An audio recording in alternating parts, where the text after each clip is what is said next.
வணக்கம். Welcome to கதை திரட்டு audio books. இந்த வீடியோவில் நம்ம என்ன கதை கேட்க போகிறோம்னா, மேகமாய் வந்து போகிறேன் கதையின் 3வது பகுதி. நம்ம சேனலை இதுவரைக்கும் சப்ஸ்கிரைப் பண்ணாதவங்க சப்ஸ்கிரைப் பண்ணுங்க. பக்கத்தில் இருக்கிற பெல் ஐக்கானை கிளிக் பண்ணி ஆளுங்கிற ஆப்ஷனை ப்ரெஸ் பண்ணுங்க.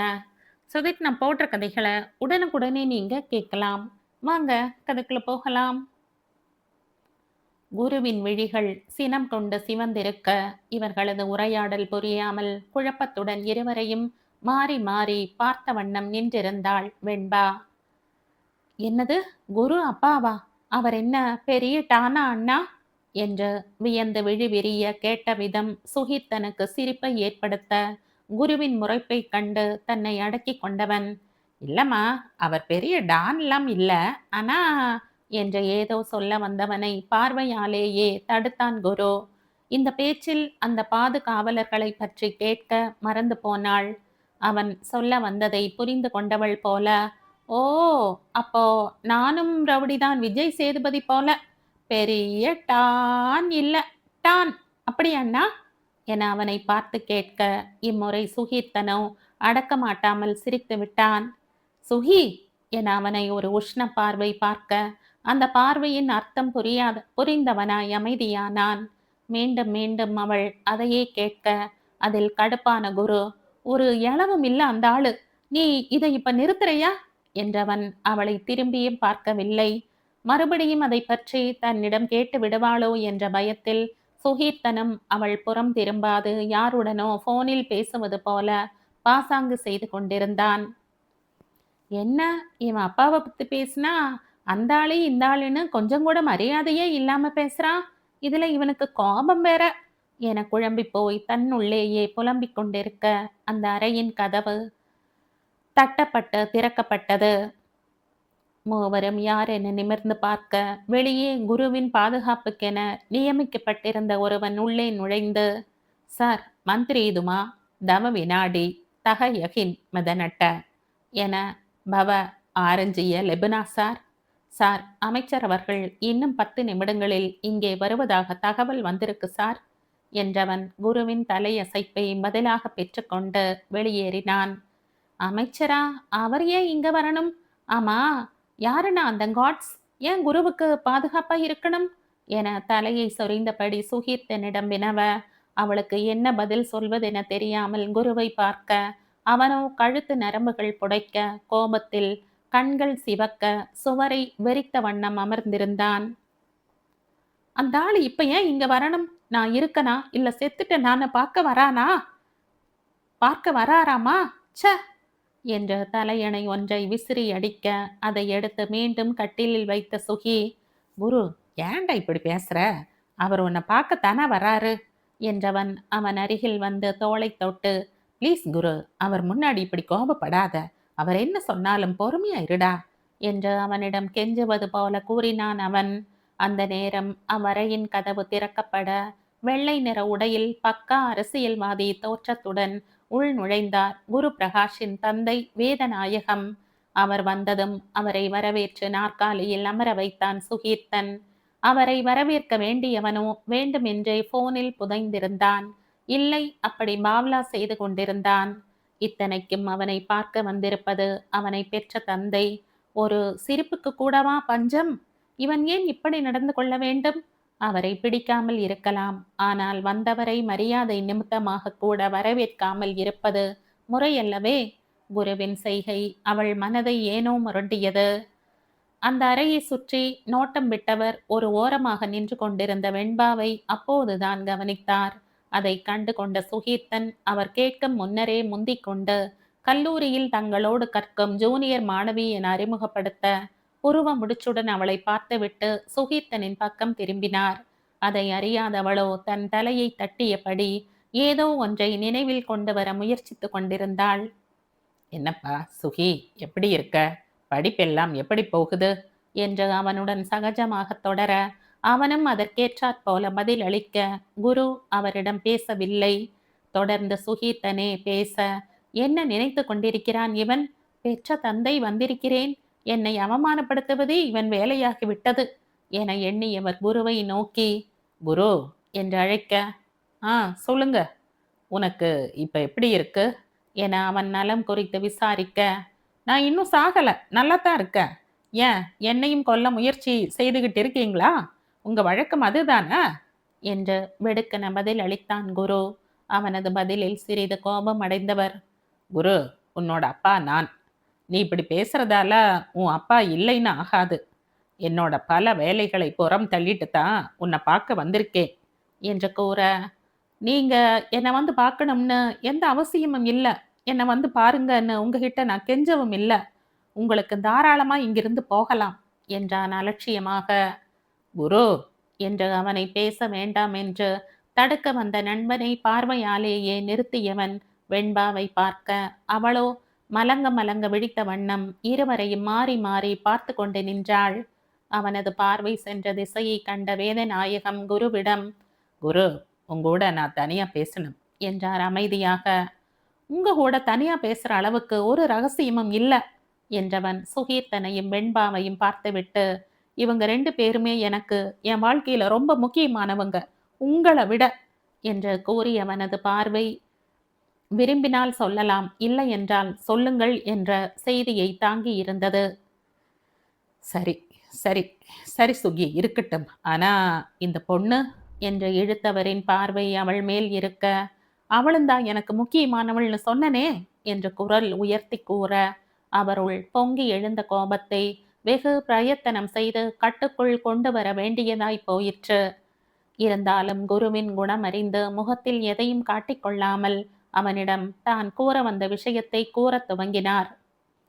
இன்னும் 1 மாசத்துல உன்னோட படிப்பு முடிஞ்சிடும். அதுக்கப்புறம் நீ கொழும்பு வந்து நம்ம பிஸ்னஸ் எல்லாம் நீதான் வந்து நிர்வாகம் பண்ணணும்.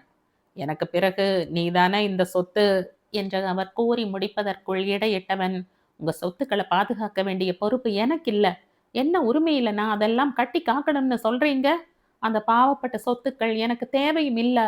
உங்களோட இந்த உறவும் எனக்கு வேணாம். உங்களோட இந்த பதவி, சொத்து இதெல்லாம் தான் உங்களுக்கு உயிர் மூச்சு. அதை நீங்களே கட்டி காக்க வேண்டியது தானே? இதை சொல்லத்தான் இவ்வளவு தூரம் வந்தீங்கன்னா இப்பவே கிளம்புங்க என்று கோபம் கொண்டு கத்தியவன் வாசலை கை காட்ட, அவரை அவமதிக்கும் விதமாக பேசும் குருவின் மேல் கோபம் உச்சமடைய நாற்காலியை விட்டு எழுந்து நின்றார் வேதநாயகம். அவர் நின்ற தோரணை சுகீர்த்தனையை கிளிகொள்ள செய்தது. சிவா வெண்பாவிடம் வம்பு செய்த அன்று இதே மாதிரியான தோற்றத்தில் நின்ற குரு அவன் கண்முன் தோன்றி மறைந்தான்.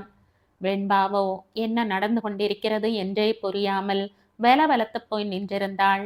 வேதநாயகத்தை பல முறை தொலைக்காட்சி செய்திகளிலும் பத்திரிகைகளிலும் பார்த்திருக்கிறாள். அமைச்சர் வேதநாயகம் குருவின் தந்தையா? இலங்கையின் முக்கிய புள்ளிகளில் ஒருவரின் மகன் இங்கே சாதாரண அறையில் சாதாரணமாக வாழ்ந்து வருகிறானே. இதுவரை அவன் காட்டிக் கொண்டதே இல்லையே. ஏன்? இப்படி பல கேள்விகள் அவள் மண்டையை குழப்பினாலும் அவர்கள் இருவருக்கிடையில் ஏதோ சரியில்லை என்று மட்டும் அவர்களது உரையாடல் மூலம் தெரிந்து கொண்டாள். குரு, நீ உன் லிமிட்டை தாண்டி பேசிக்கிட்டு இருக்க. பணம் பதவி எதுவும் வேணாம்னு சொல்றியே. என்னோட இந்த பதவியும் பணமும் தான் இன்னைக்கு இந்த இடத்துல இருந்து உன்னை காப்பாத்துது. இல்லைன்னா நீ இருக்க மாட்ட என்று அந்த அறையை சுட்டி காட்ட குரு அவரை புரியாத பார்வை பார்த்தான். என்ன அப்படி பார்க்குற?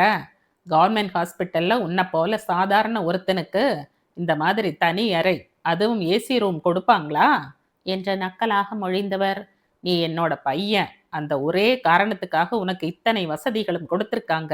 பணமும் பதவியும் இருந்தா நமக்கு மதிப்பும் மரியாதையும் தானா தேடி வரும். பணம் இருந்தா என்ன வேணும்னாலும் செய்ய முடியும். அதோடு பதவியும் இருந்தா இந்த நாட்டை மட்டும் என்ன, உலகத்தையே ஆளலாம். அந்த பட்டிக்காடு உங்க அம்மா மாதிரியே நீயும் முட்டாளாத்தான் இருக்கிற என்று இளக்காரமாக கூற, அம்மா என்ற வார்த்தையை கேட்டதும் வெள்ளந்தியாக சிரித்து வைக்கும் அன்பே உருவமாய் கொண்ட அவனது ஆசை அன்னையின் முகம் மனக்கண் முன் வந்து போனது. இறுகி போயிருந்த அவன் முகம் ஒரே ஒரு நொடி இளகினாலும் மறுநொடியே கண்கள் இரத்த நிறம் கொள்ள, நரம்புகள் புடைக்க, உஷ்ண மூச்சுக்கள் வெளியேற ருத்ர மூர்த்தியாய் மாறியிருந்தான் அவன். ஸ்டாப் இட் என்று சீர அவர் பேசிய வார்த்தைகளில் ஏற்கனவே பெரும் சினம் கொண்டு இருந்தவன் அவருடைய தற்போதைய இளக்காரமான பேச்சில் உச்சபட்ச கொதி நிலையை அடைந்திருந்தான். இத்தனை நேரம் இழுத்து வைத்த பொறுமை காற்றில் பறக்க வெறிகொண்ட வேங்கையாய் மாறிப்போனான். அவனது இந்த தோற்றம் கண்டு அரண்டு போனாள் வெண்பா. இதுவரை இப்படியொரு கோலத்தில் அவனை கண்டதே இல்லை. சுகீர்த்தன் ஒரு நொடி திகைத்தாலும் நண்பனின் மனநிலை அறிந்து அமைதியாக நின்றான். அவன் பார்த்த பார்வை வேதநாயகத்தையே மிரள வைத்தது. எங்க அம்மாவை பத்தி பேச உங்களுக்கு எந்த உரிமையும் கிடையாது. கேவலம் இந்த அரசியல் வாழ்க்கைக்காக என் அம்மாவையே கொலை செய்தவருக்கு என் அம்மாவை பத்தி என்ன தெரியும்? உங்க பணம், பதவி, அந்தஸ்து எதுவுமே வேணாம்னு தானே இந்த 10 வருஷமா உங்க முகத்தை கூட பார்க்க கூடாதுன்னு இருக்க. உங்கள மாதிரி கேவலமான ஒருத்தரோட மகன்னு சொல்லிக்க நான் வெட்கப்படுறேன் என்று அவன் கத்த, குரு என பதிலுக்கு சீறினார் வேதநாயகம். அதற்கு சிறிதும் அசராதவனாய் அவரை நோக்கி, உங்கள மாதிரி அரசியல்வாதிங்கிற போர்வைக்குள்ள ஒளிஞ்சுக்கிட்டு தப்புக்கு மேல தப்பு பண்றது மட்டும் இல்லாம பதவிக்காக என் அம்மாவையே கொலை செய்தவர் தானே நீங்க. ஏகத்துக்கும் பல்ஸ் எகிற கத்தியவனை கண்டு வெண்பாவும் சுகீர்த்தனும் திகைத்து அவன் சொன்ன விஷயத்தை கேட்டு அதிர்ந்து போய் நின்றார்கள். அவனது தந்தை அதிர்ந்தாலும் கூட இது ஒன்றும் அவருக்கு புதிதல்ல. இந்த 10 வருடங்களில் குருவின் வாயால் பல முறை இதையே கேட்டு பழகியவர் தானே. உள்ளுக்குள் சிறிது வலித்தாலும் அவரால் நடந்து முடிந்தவற்றை மாற்ற இயலாதே. தன் இயலாமையை எண்ணி வருந்தினாலும் முகத்தில் கடுமையை பூசி நின்றவர் அவனை நோக்கி, உன் முடிவு இதுதானா என்று நிதானமாகவே கேட்டார். இந்த முடிவிலிருந்து நான் 10 வருஷமா மாறவும் இல்லை, இனி மாறவும் மாட்டேன் என்றான் உறுதியுடன். வெல், நீயும் உன் அம்மா மாதிரி பிழைக்க தெரியாத முட்டாள்தான் என்று கடுமையாக கூற, அம்மா என்ற வார்த்தை மீண்டும் அவனுள் கடும் கோபத்தை கிளப்ப படுக்கையை விட்டு சடாரென எழப்போனவன் நிலை தடுமாறவே அதை கண்டுகொண்டவள் மற்றவர்களுக்கு முன்பாக ஓடி சென்று குருவை தாங்கி பிடித்தாள். அந்த நொடி இருவரது பார்வைகளும் ஒரே நேர்கோட்டில் சந்தித்து கொள்ள அவள் அருகாமையில் ஒரு கணம் பேச்சிழந்து போனான் அவன். அவர்கள் இருவரையும் கலைத்தது வேதநாயகத்தின் குரல். அப்போ நீ நிஷாவை கல்யாணம் பண்ணிக்க போறதில்லையா என்று கேட்டவரது பார்வை வெண்பாவில் நிலைத்திருக்க அவர் கேட்ட கேள்வியில் அதிர்ந்தாள் வெண்பா. அந்த நிஷாவை நான் கல்யாணம் செஞ்சுக்கணுமா? நோ வே என்றவனது உதடுகள் இகழ்ச்சியாக வளைந்தன. தன்னை தாங்கி இருக்கும் வெண்பாவை திரும்பி பார்த்து, கல்யாணம்னு ஒண்ணு நடந்தா அது இவ கூட மட்டும்தான். நான் வெண்பாவை காதலிக்கிறேன், இப்ப புரிஞ்சதா? தயவு செய்து இந்த இடத்தை விட்டு கிளம்புங்க என்றான் அடக்கப்பட்ட கோபத்துடன். அவன் சொன்னதை கேட்டு திகைத்தவர் அறையை விட்டு கோபமாக வெளியேற வெண்பா மயங்கியே விழுந்து விட்டாள். குருவோ பதறி கீழே விழுந்தவளை எழுப்ப, சுகீர்த்தனோ நடப்பவற்றை சிரித்து கொண்டே பார்க்க கடுப்பானான் குரு. என்னடா சிரிச்சுக்கிட்டு இருக்க? அந்த தண்ணி கிளாஸை எடு என்று கத்த சிரித்து கொண்டே எடுத்து வர அதை வாங்கி அவள் முகத்தில் தெளித்துவிட்டு எழுப்பினான். என்னாச்சு என்று கொண்டே பதறி எழுந்தமர குபீர் என்று சிரித்தவன், வீரமங்கையே உனக்கு என்னாச்சு? குரு உன்னை காதலிக்கிறேன்னு சொன்னதும் இப்படி மயங்கி விழுந்துட்டியே என்று மீண்டும் சிரிக்கலானான். அப்போதுதான் சற்று முன் நடந்தவை யாவும் அவள் நினைவில் வர நம்ப முடியாதவளாய் சட்டென குருவின் பக்கம் திரும்பி பார்க்க அவனோ அவனது அரிதான ட்ரேட்மார்க் புன்னகையுடன் அவளையே நோக்கி கொண்டிருந்தான். அவளை பார்த்து புன்னகைக்கும் இந்த குரு அவளுக்கு புதிது. அவளது இதயம் தாறுமாறாக துடிக்க மீண்டும் மயங்கி விழுந்தாள். குரு, நோ, கிட்ட வராத, ஏய் நோ ப்ளீஸ். வார்த்தைகள் தந்தி அடிக்க மலங்க விழித்தபடி பின்னோக்கி நகர்ந்து கொண்டிருந்தாள் வெண்பா. அவள் வார்த்தையை சிறிதும் பொருட்படுத்தாதவன் அவளது மிரண்டு விழிக்கும் விழிகள் ரசித்த வண்ணம் அவளை நோக்கி முன்னேற சுவரில் மோதி நின்றாள் அவள். கண்களில் குறும்பு மின்ன இருபுறமும் தன் கைகளால் அணை கட்டி மேலும் நெருங்க இருவருக்கும் இடையில் நூல் அளவு இடைவெளி இருக்க அவன் நெருக்கம் அவளுக்கு அவஸ்தையாகி போனது. வர வர ரொம்ப அமைதியா இருக்கடி, என்னை காதலிக்கிறேன்னு பின்னாடியே சுத்தரப்போ இருந்த அடாவடி துரு துரு வெண்பா எங்க போனா? இப்ப நானும் உன்னை லவ் பண்றேன், ஆனா நீ முன்ன மாதிரி இல்லையே, ஏன்? இது உனக்கு செட் ஆகலையே? போன்ல மட்டும் வாய் ஓயாம பேசுற, ஆனா நேர்ல பார்த்தா இப்படி பம்மற. இதுக்கு உன்னை என்ன பண்ணலாம்? ஐயோ! குரு நீ வேற திடீர்னு ஏன்டா இப்படி பண்ற? நீ பக்கத்துல வந்தாலே எனக்கு வார்த்தை வரலடா என்ற மனதால் புலம்ப முடிந்ததே தவிர வார்த்தை வெளியே வரவில்லை. இமைகள் இரண்டும் படபடக்க, இதயம் தடதடக்க, அவன் அருகாமையில் பயமும் நாணமும் சூழ்ந்து கொள்ள, தலை குனிந்து நின்றவளது முகத்தை ஒற்றை விரல் கொண்டு நிமிர்த்த, இருவர் பார்வைகளும் சந்தித்துக் கொள்ள, உயிர் வரை ஊடுருவும் அவன் பார்வையில் இதயம் சில்லிட்டது அவளுக்கு. அவள் கண்களில் தனக்கான காதலை கண்டு கொண்டவன். இந்த உலகத்திலேயே என் அம்மாவுக்கு அப்புறம் உன்னைத்தான் உயிரா நேசிக்கிறேன் வெண்பா. என் அம்மாவின் அதே பிரவுன் கண்கள், அதே கேர்லி ஹேர் உனக்கும் இருக்கு.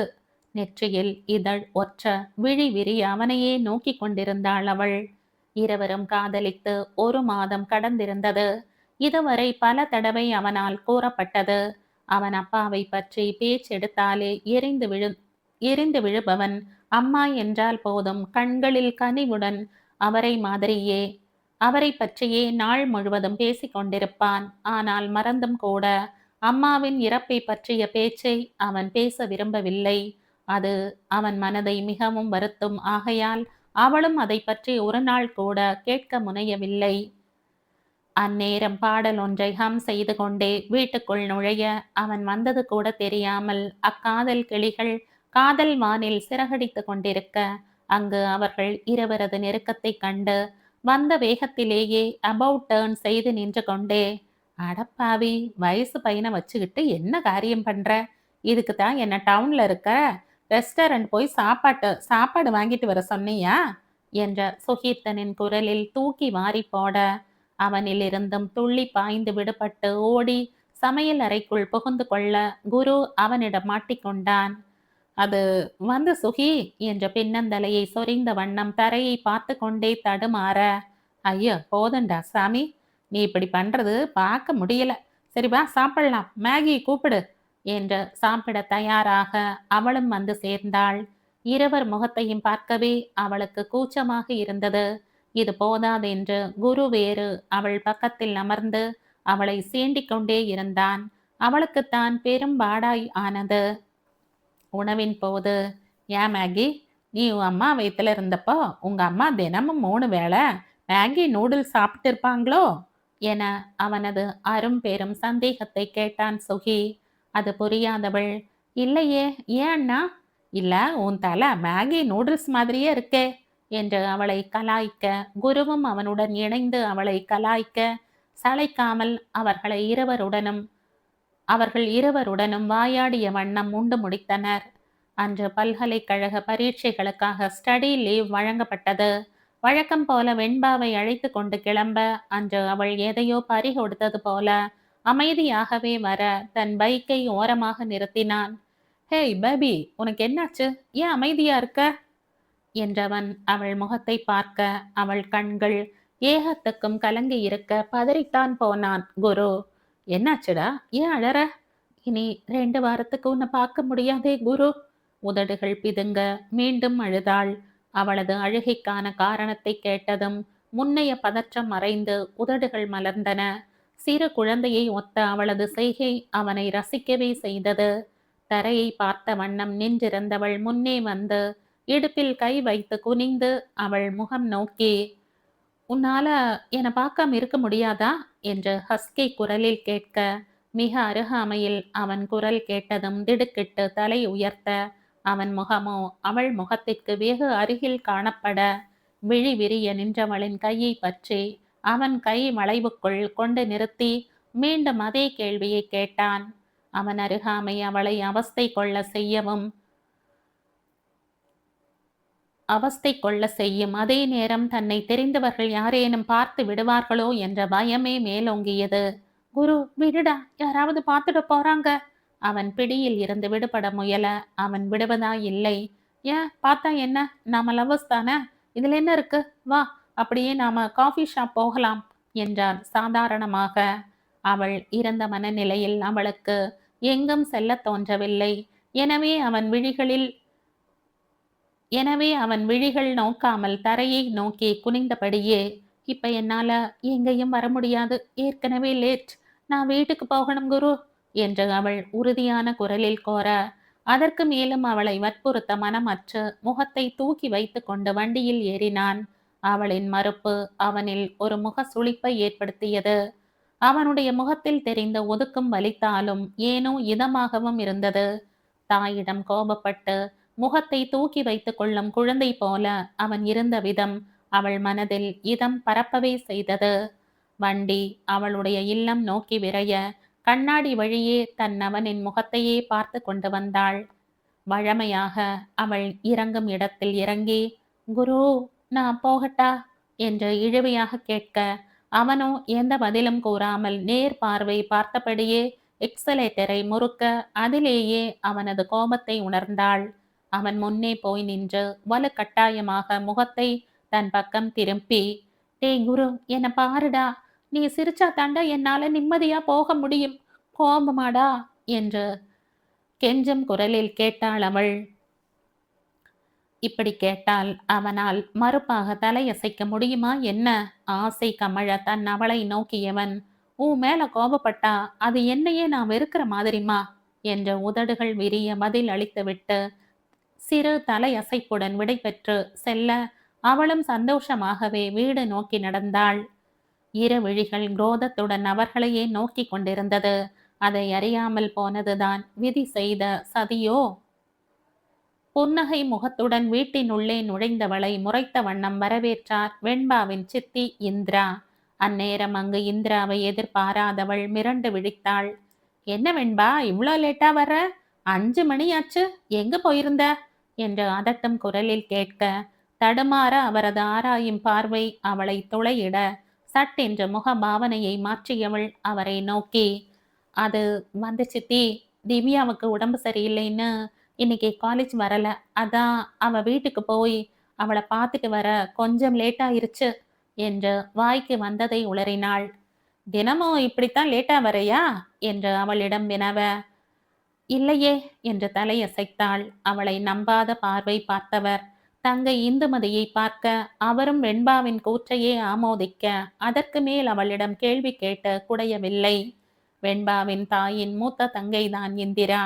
தன் பிள்ளைகள் இருவருடனும் அங்கே வந்திருந்தார். அவள் மேல் பாசம் எந்த அளவு இருக்கிறதோ அந்த அளவு கண்டிப்பானவரும் கூட.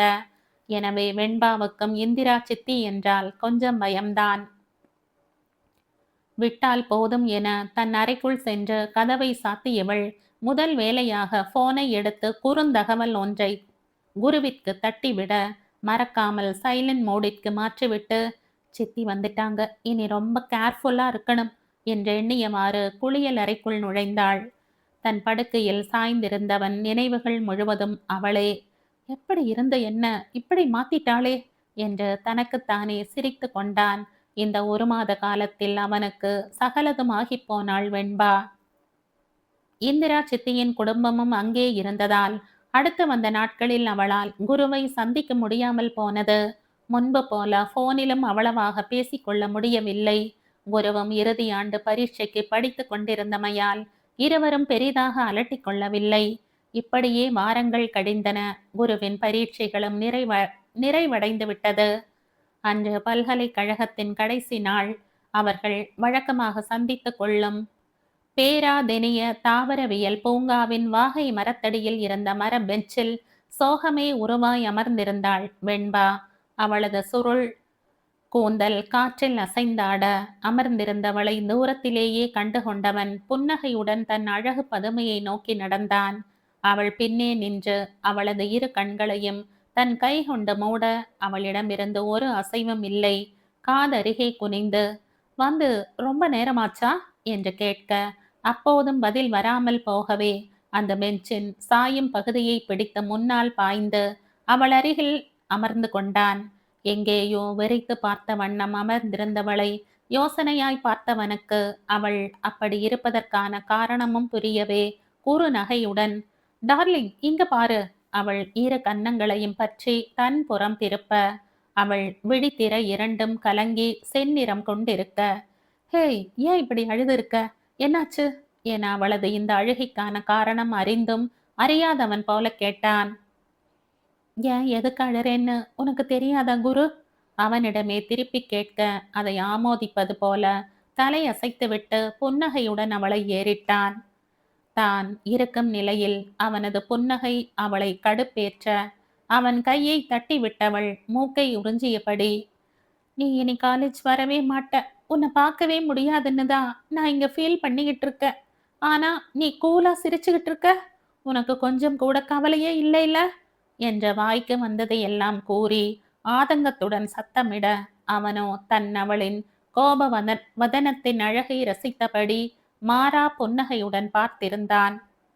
பைத்தியக்காரி போல தன்னை புலம்பிவிட்டு வேடிக்கை பார்த்து சிரிக்கும் அவன் மேல் கட்டுக்கடங்கா கோபம் வரவே அவன் சட்டை காலரை பற்றி தன் அருகே இழுத்து குருவின் முகத்துக்கு நேரே தன் முகத்தை கொண்டு வந்தவள், ஏன் என்னை கழட்டி விட்டுட்டு அந்த நிஷாவை கல்யாணம் பண்ணிக்கலாம்னு ஏதாவது ஐடியா இருக்கா என அமைதியான அதே சமயம் அழுத்தமான குரலில் கேட்டாள். அந்த கேள்வியில் சிறிது அவளை சீண்டும் எண்ணம் தோன்றவே அதை செயல்படுத்த எண்ணி, வாவ் வெண்பா, நீ பிரில்லியன்ட்பா, நான் சொல்ல வந்ததை நீயே சொல்லிட்ட. இவ்வளவு நாள் டைம் பாஸுக்கு உன்னை லவ் பண்ண, காலேஜோட அந்த சாப்டர் இப்போ ஓவர், இனி அந்த நிஷாவை கல்யாணம் பண்ணி ஜாலியா லைஃபை என்ஜாய் பண்ண வேண்டியதுதான் என்ற உல்லாசமாய் கைகளை விரித்து கண்கள் மூடியவன் கூறினான். அதில் ஏகத்துக்கும் கோபம் பொங்க சட்டை காலரை ஆவேசமாய் பற்றி இழுத்து கனல் தெரிக்கும் விழிகளுடன் அவன் விழிகளை நோக்கி ஆழமான பார்வையை செலுத்தியவள், குரு, உனக்கு அப்படி ஏதாவது ஐடியா இருந்தா இப்பவே அதை மறந்துடு. என்னை ஏமாத்திட்டு இன்னொருத்தி கூட சந்தோஷமா வாழ விட்டுருவனா? Never. You are mind, you are only mind. உன்னை யாருக்காகவும் எதுக்காகவும் விட்டு கொடுக்க முடியாது. மைண்ட் இட் என்று மிரட்டும் தொனியில் கூறினாலும் அதை கூறி முடிக்கும் தருவாயில் அவள் குரல் உடைந்ததோ. அவனை தள்ளி அவன் சட்டையை பற்றி இருந்த தன் கைகளை விலக்கி கொண்டாள். அவளது செய்கையில் அவனுக்கு கோபம் வரவில்லை. மாறாக தன்னவன் தனக்கு மட்டும்தான் என்ற அவன் மீதான அவளது உரிமை பேச்சில் அவன் நெஞ்சம் நெகிழ்ந்து போனது. தன் மேல் அளவு கடந்த நேசம் வைத்திருக்கும் தன் உயிரானவளை இன்னுயிர் மூச்சாய் கண்ணுக்குள் மணி போல் காப்பேன் என அவன் மனம் உறுதிமொழி எடுத்துக்கொண்டது. அதன் பின் அவளிடம் தாறுமாறான அடிகளை வாங்கி அவளை சமாதானம் செய்து ஒரு நிலைக்கு கொண்டு வருவதற்குள் போதும் போதும் என்றானது. தூரத்தில் இருந்த வண்ணம் அந்த அழகிய தருணத்தை மனம் நிறைய பூரிப்புடன் அவர்கள் இருவரும் அறியா வண்ணம் அழகாக படம் பிடித்து கொண்டிருந்தான் சுகீர்த்தன். வாரம் ஒரு முறை வந்து அவளை சந்திப்பதற்கான உறுதிமொழியுடன் அவளிடமிருந்து விடை பெற்று கிளம்பினான். அதன்படியே அவனும் மறக்காமல் வாரம் ஒரு முறை அவளை சந்தித்துவிட்டு சென்றான். வரும்போது அவளுக்கு பிடித்த ஏதாவது ஒன்றை மறக்காமல் வாங்கி வரவும் தவறவில்லை. இப்படியே இருவரது காதலும் 3 மாதங்கள் வரை எந்தவித தங்கு தடையுமின்றி அழகாய் நகர்ந்தது. ஊரில் அவனது ஒரே உறவாக கருதும் தாத்தா இறந்துவிட அவனால் அதை ஜீரணிக்க முடியவில்லை. ஏதோ தனிமைப்படுத்தப்பட்டதை போன்ற உணர்வு அவனை முழுவதுமாக ஆட்கொண்டது. இத்தனை காலம் தாயாக தந்தையாக பார்த்து வளர்த்தவரின் இறப்பு அவனை பெரிதும் பாதித்தது. அவன் வேதனைகளுக்கு ஒரே மருந்து வெண்பாவின் ஆறுதல் வார்த்தைகள் தான். அவளால் முடிந்தவரை தனது வார்த்தைகள் மூலம் அவனை ஆறுதல் படுத்தவே எண்ணினாள். அவள் வார்த்தைகளை அவனுக்கு பலமும் கூட. அவள் மடி சாய்ந்து சிறிது நேரம் பேசினாலே அவன் மனதின் கவலைகள் யாவும் மாயமாய் மறைந்துவிடும். இதற்காகவே வாரம் ஒரு முறை அவள் மதிமுகம் காண வேண்டி ஓடோடி வந்து விடுவான். தாத்தாவின் இழப்பில் இருந்து மீண்டு வர அவனுக்கு சில காலமானது.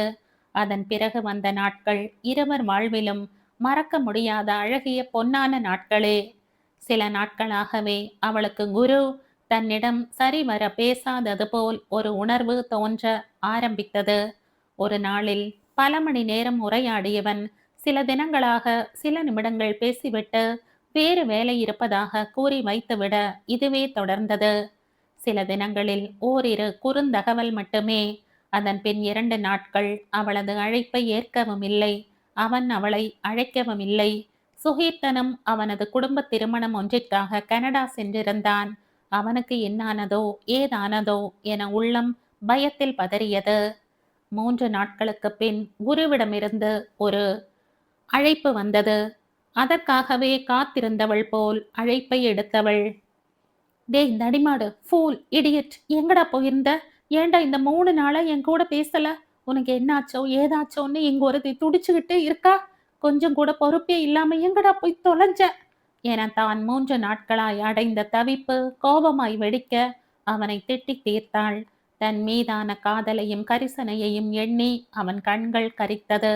அவளை காயப்படுத்தி விட்டோமே என்று குற்ற உணர்வும் சேர்ந்து கொள்ள அவன் காதல் மனம் அவளுக்காக வேதனை கொண்டது. சாரிம்மா, தாத்தாவோட ப்ராப்பர்ட்டி விஷயமா ஒரே அலைச்சல். கொழும்பு போயிருந்தம்மா, அதுக்காக உங்கூட பேசாம இருந்தது தப்புதான், மன்னிச்சுக்க என் செல்லமே என்று கெஞ்ச, அதற்கெல்லாம் அவள் அசருவாளா என்ன? ஜஸ்ட் ஒரு கால் பண்ணி இருக்கலாம்ல. என் தவிப்பு உனக்கு எங்க புரிய போகுது? என்ன இருந்தாலும் நீ செஞ்சது தப்பு, தப்புதான் குரு என்றாள் கோபமாக. ஓகே, நான் செஞ்சது தப்பு, ரொம்ப பெரிய தப்புமா. நான் உன் கால்ல விழுந்துட்டேன், என்னை மன்னிச்சிடு என் செல்லம்ல என்று குழையும் குரலில் கேட்க, அதற்கு மேலும் அவள் கோபம் நீடிக்குமா என்ன? எத்தனை பெரிய சண்டையிலும் உன் காலில் விழுந்து விட்டேன் என்ற வார்த்தையை சொன்னால் போதும், அதற்கு மேல் அவன் மீதான அவளது கோபம் காற்றில் பறந்து போய்விடும். அதன் பின் அவள் சமாதானமாகிவிட, வழக்கமாக அவர்கள் இருவரும் சந்திக்கும் பூங்காவில் சந்திக்க முடிவு செய்தனர். இந்த சந்திப்பு எத்தகையது என அவள் அப்போது அறிந்திருக்க வாய்ப்பில்லை. மறுநாள் கல்லூரி விட்டதும் நேரே பூங்காவை அடைந்தாள். அவளுக்கு முன்பாகவே அவன் வந்திருக்க, அவனை கண்ட மகிழ்ச்சியில் உள்ளம் துள்ள ஓடி சென்று, குரு, இன்னைக்கு ரொம்ப சீக்கிரம் வந்திருக்கையே என்று சொல்லிக்கொண்டே அவன் அருகில் அமர்ந்து உரிமையுடன் அவன் கை கோர்த்து தோளில் சாய்ந்து கொண்டாள். வந்ததில் இருந்து ஓயாமல் அவள் வளவளக்க, அதற்கெல்லாம் கொட்டி கொண்டிருந்தான் அவன். வழமைக்கு மாறான குருவின் அமைதி அவளை குழப்ப அவனை நோக்கி, ஏன் குரு, வந்ததிலிருந்து எதுவுமே பேசாம இருக்க?